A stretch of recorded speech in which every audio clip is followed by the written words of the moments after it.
Kalau tak boleh jadi mahal sampai tak ternilai, jangan pula jadi murah sampai tiada nilai. Bismillahirrahmanirrahim. Assalamualaikum warahmatullahi wabarakatuh. Saya akan share satu hadis. Wahai Muhammad, ucapkanlah, Ya Allah, sesungguhnya aku memohon cintamu jika orang mencintaimu dan amal yang membawaku untuk mencintaimu. Hadis kursi, hadis riwayat Ahmad dan Tirmizi dan hadis hasan. Macam mana kita nak mulakan percintaan?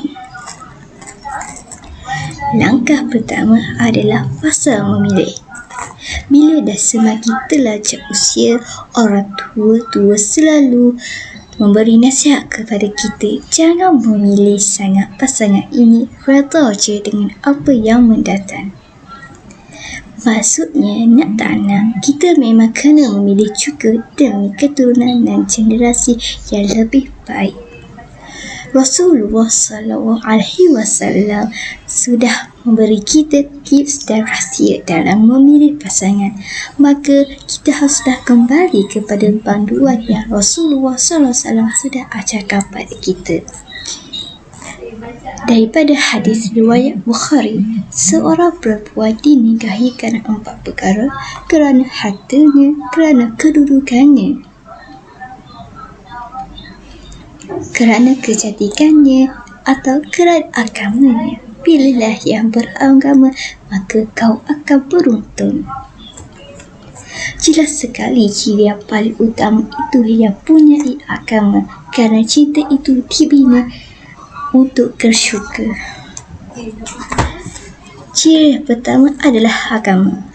Seringkali dilihat yang punya agama ini bonus je, tetapi sebenarnya ia wajib dan yang paling utama untuk dipenuhi dahulu sebelum diteruskan dengan ciri-ciri yang seterusnya.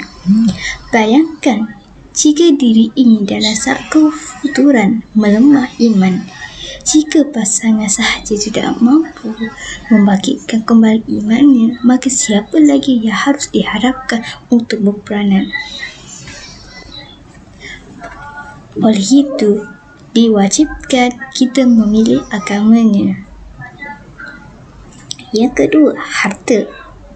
Bergantung pada kemampuanmu. Jika kau berkahwin dengan orang yang hutangnya keliling pinggan hingga mencekik dirinya, tapi kau mampu untuk melunaskannya bersama-sama, maka itu pilihan. Jika sebaliknya pula, si pasangan punya harta yang melimpah ruah, maka itu bonus, tetapi bukan tujuan. Kesenangan ini yang harus kita lebih bersyukur dan bertambah amal kita pada Allah Maha Pemberi Rezeki. Yang ketiga, kedudukan ataupun keturunannya. Cinta pada individu itu harus kita sedari bahawa individu itu anak orang, adik atau kakak pada seseorang. Ibu ayahnya bagaimana? Ahlu kawasankah ataupun siap di masjid? Cukuplah sekadar kau jelas dengan nasabnya. Bila kau tahu keluarganya, maka kau akan tahu bagaimana nak menyusun dakwah dalam keluarga. Bukankah kita ingin masuk ke syurga dengan orang yang kita cintai, termasuk ibu bapa, mertua, ibu dua dan semuanya agar boleh bernyanyi di sana? Mari kita usahakan bersama-sama. Yang keempat, kecantikan. Kecantikan ini adalah subjektif, yang mana aku lihat cantik tak bermakna cantik juga di pandangan kau. Kau lihat cantik mungkin biasa-biasa saja di hadapan aku, maka cukuplah sekadar kita tenang dengan melihat pasangan kita sendiri. Tapi kalau pasangan orang lain yang kau nampak itu membuatkan kau rasa tenang, itu bukan jodohnya. Itu tidak bijak namanya. Hakikatnya, jika harta yang kau letakkan sebagai keutamaan dalam memilih pasangan, maka ia akan habis.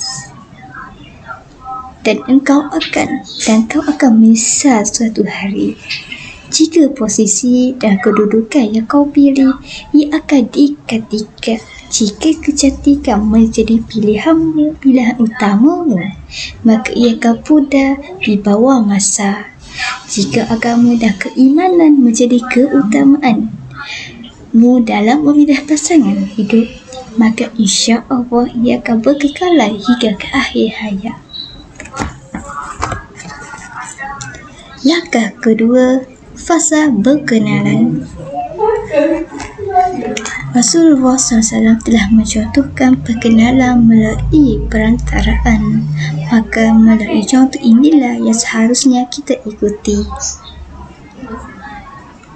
Apa yang perlu tahu untuk perkenalan ataupun ta'aruf ini? Yang pertama, kita tanya seberapa banyak yang boleh tentang keluarganya, tentang dirinya, tentang sejarah kesehatannya, tentang matlamat hidupnya dan lain-lain. Ini yang penting kerana kau akan jalani hidup selama-lamanya bersama. Bukan sahaja di dunia, malah pendamping di akhirat sana. Dalam satu hadis riwayat Tirmizi, iaitu, lihatlah perempuan itu, semoga ia akan mengekalkan kasih sayang antara kamu berdua. Langkah ketiga, fasa istiqorah atau istisyarah. Apa yang kita boleh buat adalah kita bertanya pada sahabat atau housematenya macam mana akhlak dan amal ibadahnya saat di rumah. Yang kedua, tanya pada kenalan yang lainnya juga bagaimana dia bersikap dalam berbagai situasi yang ada. Dan yang ketiga, tanya pada ahli keluarga bagaimana mula dia melunaskan haknya sebagai anak, adik atau kakak dalam keluarganya. Dalam satu hadis riwayat Bukhari, apabila dia meraca sesuatu perkara, maka dia melakukan solat sunat 2 rakaat. Solat sunat 2 rakaat adalah solat sunat istikharah, tunangan. Fasa pertunangan ini adalah fasa yang mana sangat mencabar cabarannya dalam menjaga hati supaya tidak terjerumus dalam kancah fitnah hati. Persiapkanlah diri kita dari sudut kemampuan jasmaniah dan ruhiyah. Tak bercampur rasa tak sabar, tetapi percayalah nikmat selepasnya itu sangat indah. Fasa pernikahan adalah fasa yang paling utama kerana di sinilah para ketua keluarga, iaitu siapakah ketua keluarga kita? Bakal pasangan kita itu suami kita yang akan berkarya dalam mencorak keluarga yang dibina demi menuju ke syurga.